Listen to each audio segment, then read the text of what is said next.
Up close with this sport bike by asphaltandrubber.com.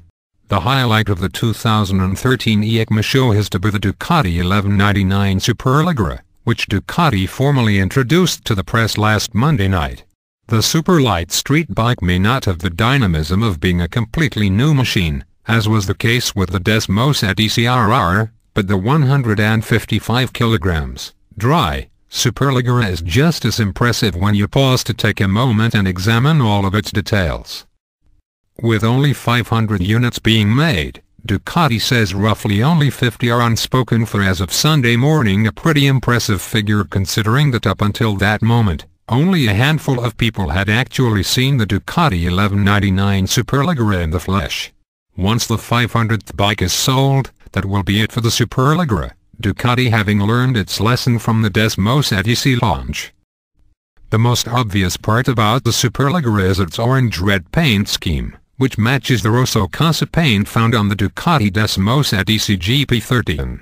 If you only examined the Ducati 1199 Superleggera skin deep, this would be your big takeaway from the experience, but the beauty really resides in the details. Claudio Domenicali emphasized at the press conference that every component on a stock panigale had been examined and lightened in order to make the Superleggera. He held up a radiator cap to prove this point, as the fairly mundane parts had been extensively reworked to drop a mere 6 grams from its mass, a small amount, but it adds up over the aggregate. Throughout the bike you can see titanium fasteners and bolts, and where plastic once was, there's now carbon fiber. Taking the fairings off of the Ducati 1199 Superleggera, and the methodical work of Borgo Panigale becomes even more evident. The magnesium alloy front frame dominates, though the solid carbon fiber rear subframe attempts to balance things visually. Öhlins suspension pieces were chosen for their mass as well, thus Ducati went without the WSBK spec FSGR units, opting instead for the Öhlins Florida 916 and custom machine billet fork bottoms. Not the titanium spring on the TTX36 rear shock. Just about the only decision that don't center around the Superleggera's essence of lightness mantra is the LED headlight, which weighs more than its base model counterpart. But you can hardly fault Ducati for wanting to avoid omitting one of the Panigale's signature pieces, and newest pieces of tech. Most art looks great standing still, though I would offer the philosophy that when it comes to motorcycles as art, the object in motion is just as important. To that end, Ducati says that test rider Alessandro Valle put down a jaw-dropping 1:54.900 lap time at Mugello, on street rubber. Move over Picasso. Driving experience by cycleworld.com at Mugello. As a teenager, I was convinced that there could be nothing better than being a rock star. Thankfully, a lack of musical talent saved me from a monotonous life spent fighting off supermodels, eating caviar, and driving Lamborghinis like rental cars. Maybe I missed my calling, but I certainly enjoyed the limelight recently at the Mugello circuit in Italy, where I had an exclusive 10-lap ride aboard Ducati's exotic 1199 Superleggera. Just how exclusive was it? Well, let me just say that a horde of former world champs waited in the queue behind me for a chance to ride the bike for the first time, Troy freaking Bayliss included. I am still not sure if I was just jet-lagged, dreaming, or if it really happened at all.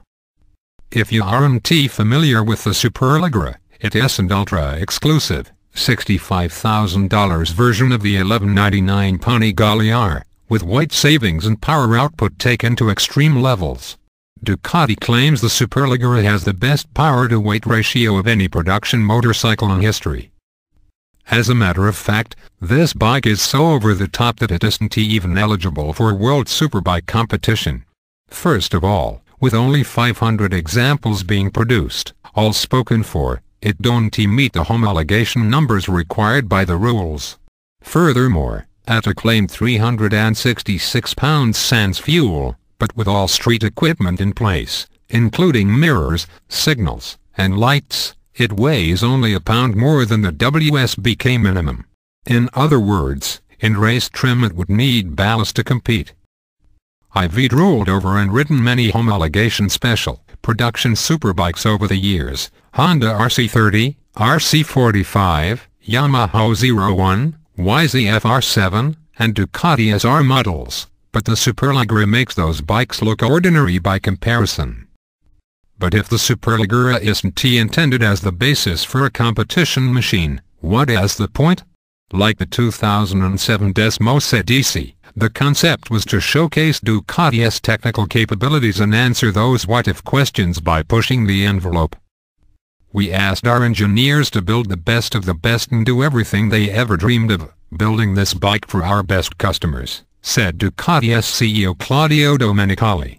Of course, a lot of the things that we developed for the Superleggera will in the long term find their way onto our other new bikes, as well.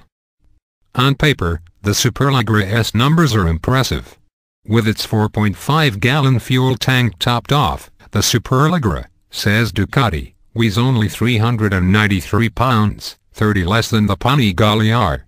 A hot rod engine produces a claimed 5 additional horsepower and a bit more torque than the R model.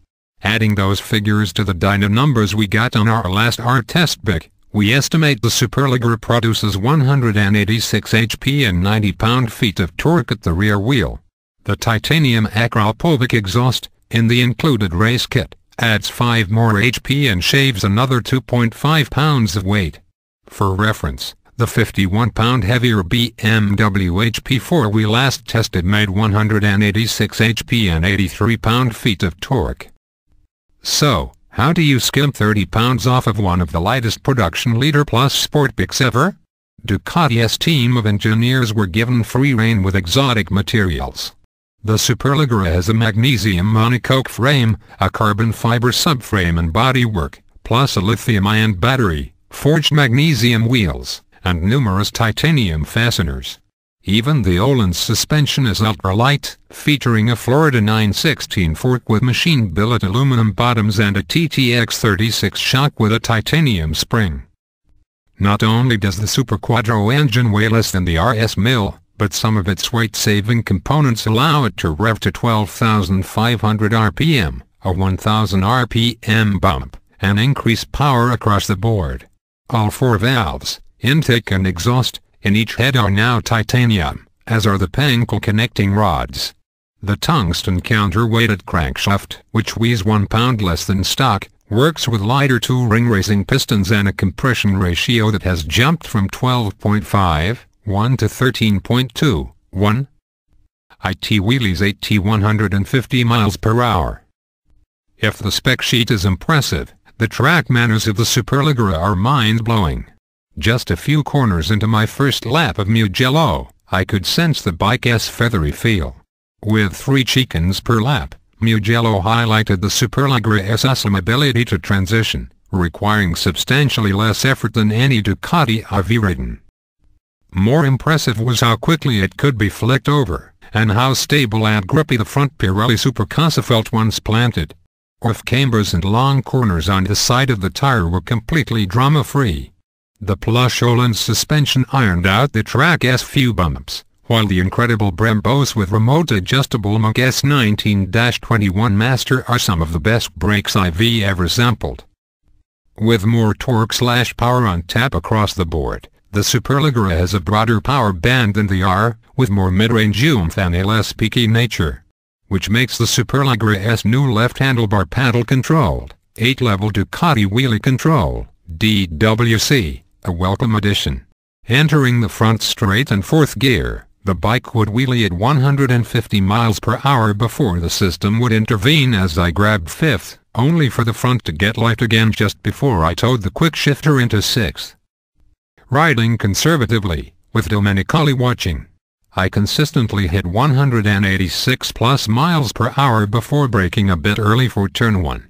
As the speedometer goes blank at 299 kilometers per hour, I am not totally sure how fast I actually went on the few occasions this happened, but it was really fast. I've never experienced this sort of raw acceleration on anything other than the full-blown world superbikes/AMA superbikes I've ridden in the past. The Superleggera is a truly inspiring machine, and it is almost inconceivable that it is street legal.